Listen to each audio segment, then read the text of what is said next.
Whiskey Tango Victor, welcome to the vehicle again. So following through on my previous videos of first aid kits, vehicle first aid kits, remembering the fact that this is more of a request item because lots of people are after vehicle first aid kits. Don't know why, because they're all the same to me. It's just a kit that goes in the vehicle. I just thought that you might want to like to see what I've got in my vehicle. Like I've got, hey look, I'm a medic, to tell you the truth, so I have kind of various bits and pieces in my vehicle at most times, apart from one time. So one time I was actually on holiday with the family, cleared everything out because I had guests in the vehicle. It was absolutely super uber loaded and I had no medical gear whatsoever, and I came across a crash on a remote road. Some poor lad had wrapped himself around the tree and I had nothing. So utilised, obviously not bystanders cars, but we had police turn up. Police always carry a first aid kit, so I actually used that police first aid kit to guide us by. It was a long extraction actually. It took quite a few hours and the helicopter got involved in bits and pieces.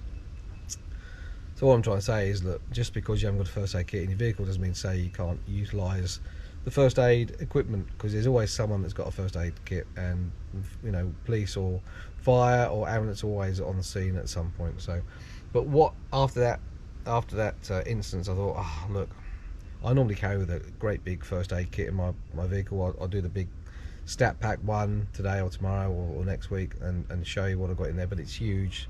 It's more of a paramedic kit really. It's a medical kit. I wouldn't quite call it a first aid kit. And yeah, that for obvious reasons got ditched. So first thing I did when I came back was think, oh fuck, I'll make a small kit I can just throw in the vehicle.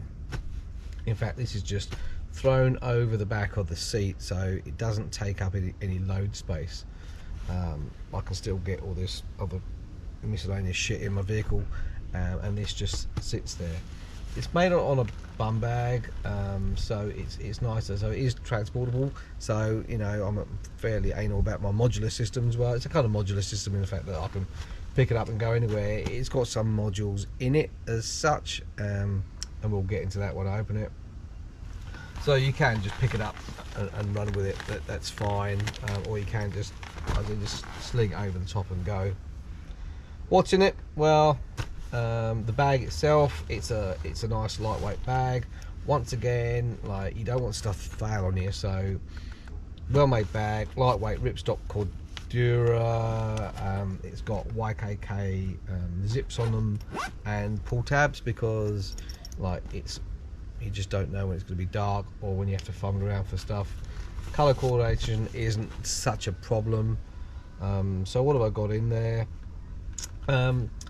Some of these bags have got little zips in the side. So initial zip, I've got some hand sanitizer. Bearing in mind that out the side of the road, when you're dealing with blood and body fluid, sometimes it's like it's always good to have gloves, but sometimes you just haven't got that time to put gloves on. So it's always good to have some kind of disinfection on your hands. On the other side, what's in here? It's basically tape. Now, tape's quite vital, and you can never find it, and when you find it, you always lose it, I find. So I've just paracorded this onto my zip, just so you can still use a tape. Some people put it on the belt roll. It's nice and easy, and when it goes back in, it goes back in there. You can have some gloves, you know, and bits and pieces. As I said before, it's all about availability.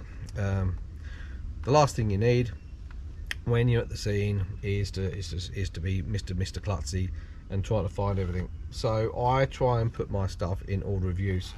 My PPE and stuff tends to be in a readily available zip. So you've got to think to yourself, what am I going to use first? Prime time. Well, two things, and they're all about safety. So in the top of my sack, Here's my paramedic vest. Okay, whoopie-doo-dah, it says paramedic on the back or it says ambulance on the back. Doesn't really matter. Like, it just denotes me that I know what I'm doing. But in a general first aid kit, it just means that you're going to be visible. You're going to be visible to other rescuers. You're going to be visible to other motorists or other potential dangers. I would always say in a vehicle kit, make sure you have a high vis vest handy that you can grab. It's no good being under the I've done it before, so it's no good being under the car seat, because you're just never ever going to find it when you need it, and you're always going to say, look, forget about it. And I've known, in fact, I've treated a few people that have in fact come in collision with vehicles and other types of plant simply because they couldn't be seen, simply because they weren't wearing this. I'm not saying this is a panacea of all, but it's damn sight better than wearing dark clothing on a dark night. So just bear that in mind when you're treating people on the road. Have some kind of visibility. Gloves, I've just got a bag of gloves because they're my go-to. They're my go-to thing if I need to put gloves on when I am attending. We've got our alcohol gel up there just in case I don't get time, but if you do get time, obviously bodily fluids are an issue and you should have your PPE in there. Next thing, what have I got in here? Look, tell you the truth, I'm a blind bastard these days. It's always really embarrassing when I'm squinting looking at the patient. So these funky Oakleys are my day-to-day wear, but I'm in denial. So I'm in denial about my eyesight getting bad, so quite often I don't wear them. So this is just a cheap set of glasses that I can stick on and wear and read and write and ask people bits and pieces. Obviously it's never good for the medic to be squinting and not seeing the wound and stuff. What else have I got in here? I carry 3 chemical sticks. That's for triage, that's also for light, that's also for protection.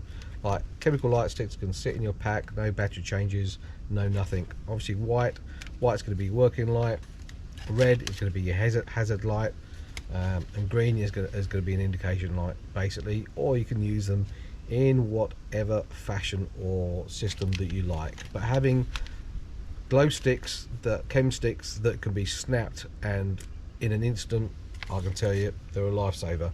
I've used them. We're all talking low level light stuff here, so, and in my experience a lot of the accidents I go to have been in low light, so be prepared. If it's daytime, you don't need them, Next, Mr. Snippy. These is just a cheap pair of shears. Have a look at my Leatherman Raptor review. They're my preferred belt use type of device, but otherwise just a simple pair of EMS shears, because you do have to expose the patient and you do have to cut seat belts for extraction, etc, etc. Down below, Mr. Funky Pack. This is a cannulation pack, so I won't go through this. So this is all my cannulation gear, syringes, medi swabs and dressings. So once again we get into the question, is it a first aid kit, is it a medical kit? What's the difference between a first aid kit and a medical kit? Well, really just words. And it's, as I said before, your kit should be contextualized to your skills, your scope of practice. As I said before, on that modular first aid kit, the green one that I carry, is literally it. It's a first aid kit.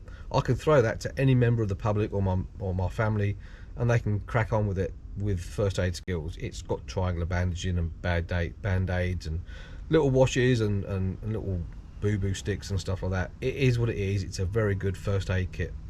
Would I say this is a first aid kit? Well, yeah, look, probably not. I'd say this is probably a medical kit. But hey, like I said, what's the difference? I'll be using this. I don't expect, in fact, I wouldn't give this to anyone other than myself. This is for me to treat injuries and incidents. First aid kit is for anyone to use. We'll get to the main body of the kit. Slightly modularized. So this is just a wounds kit because, once again, I think what's the first thing you're going to use? What's the main priority? What's the high risk, high instant type of injury you're going to get? And to tell you the truth, when I'm away, if I had no first aid kit, this is my first aid module in my medical kit. Really, it's literally just got some it's got compression bandage, it's got some elasticated open weave bandages for putting dressings on in difficult places, it's got some tape in there, it's got a bit of medication in there. By medication I mean calamine lotion. I use calamine lotion a lot. It's cheap, it's cheerful, and it's really good from anything from sunburn to bites to itches to skin conditions to a certain extent. It's antihistamine, so it's, if you've got a histamine release, and the histamine release can come from infection, it can come from bites, it can come from trauma, it can come from illness. Like histamine release, sunburn, trauma related, calamine lotion, cheap, cheerful, and really effective topical lotion. There's some Steri-Strips in there, there's some dressings in there. If I open it up, which I won't because it will go everywhere, there's some band-aids in there too. So modular system, first aid package in a medical kit. And this is just literally, I think this is from Emirates. On the occasions where I did fly first class or business class, or in fact I might have stolen it from a seat somewhere, I don't know. But it's literally just a little cube that's really useful to stick in another compartment. Choose the side of the cube, charge the size of the cube. Obviously these haven't got YKK zippers on, it literally is just a kind of throwaway vanity pack that you get from various places. What else is in here? Well, medication wise as well, as I said before, everything's got to be contextualized to your location. So I've got members of the family that are asthmatic, so therefore I keep a Ventolin salbutamol inhaler in here for those times when they forget their medication. That doesn't really happen, does it? Or it's run out.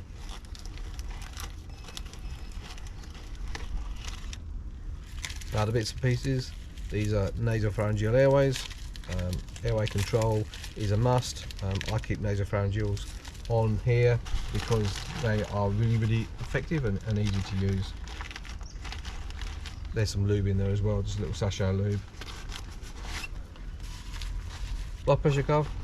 Now blood pressure cuff is very good for just simply taking blood pressures, and also as a I use it for my venous tourniquet when I'm doing cannulations.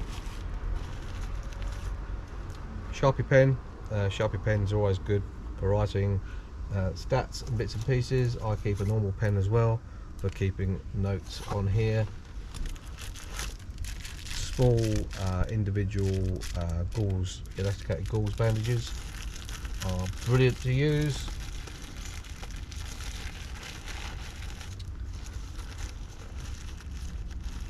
Once again as well, it's having things at hand. So this is irrigation, this is normal saline for irrigation. This can be used for an eye wound, or it can be used to lavage just normal wounds. So you saw in that other pack I was doing, this is all enclosed in the eye module, but having a medical kit, IFAK, that you use and you know where everything is, then it doesn't necessarily have to be compartmentalized in this is my eye kit, this is my wound care. It's just down to user competency after that. Once again as well, it's just a combination of first aid and medical stuff. So some pawpaw is literally just, it's a first aid item. It's really good for cuts and grazes and keeping the lips moist as well. Everyone likes moist lips, don't they? I certainly do. Otherwise there's some wound dressings in here. These are just standard wound dressings. Number 11, no funky Israeli trauma dressings. They're good. They take up some room. They are quite expensive, and in most occasions, unless you're doing battlefield dressings, like if you know how to use one, just a simple first aid dressing will be fine. What is it? It's just open one up, just buy them. They're cheap as. They're just gauze with some wrapping around it. Triangular bandages. I love triangular bandages. Make sure you buy good quality, so you can scrimp save and buy the cheapest, nastiest triangular bandage you can get, mostly made out of paper. Good luck to you, and yes, they tick the box, but when you try and use one in anger, they're shit. So good for a good quality calico triangular bandage. Can be used again if you don't get any body fluids on there. Hypothermia blanket, okay, once again, I've said this before, it's really good for heat stress, it's really good for hypothermia, and it's really good for signaling if you are stuck. So if I'm stuck in, if I'm going across somewhere and I break down, I've got no method of signaling rescuers, then a hypothermic blanket can also be used for that. It's also really good in Australia. If we get stuck somewhere and you've got no shade on the vehicle, you can rig up a bivvy or some kind of shelter. This is highly reflective, so it'll keep the UV and the heat off you and your casualty for some time. Really good. Once again, another EMS pad. It is basically just a right in the rain pad. This is a special one for EMS. It just gives me some prompts. As you can see, there's some times. It just gives you time and date, name, and signs and symptoms. It is what it is. It's a little aid memoir. That's fine. Compression bandages. I've got a couple of compression bandages in here. Once again, good for trauma, good for direct pressure, good for pressure immobilization bandage. Remember, it's no point having really good kit if you don't know what to do with it. So once again, keep your kit in here that you know how to use. Normal dressings. I've got some normal surgical dressings on here that are really quite effective for just normal grazes. So if someone does have a big, large wound or graze on there that needs covering up to stop infection, then that's really good. I also keep gauze. I just keep some open weave gauze available to put on dressings, and also this could be used on a snake bite too if you had to. And the only other really thing I've got in here, and this is kind of specialised, is I do keep some chest drains in here. Why? Well, because I've got some basically chest drains, or sorry, not chest drains, chest seals. If you have a sucking wound of the chest, are essential. And you think, oh, when am I going to come across a sucking wound of the chest? Well, that fellow that I came across in the outback did in fact have a sucking wound of the chest because he had penetrative trauma, because he hit the windscreen really quickly. So that's my first aid kit or medical pack. And that's the one, as you can see, it's not brightly coloured, it's seen better days, but it can be replaced.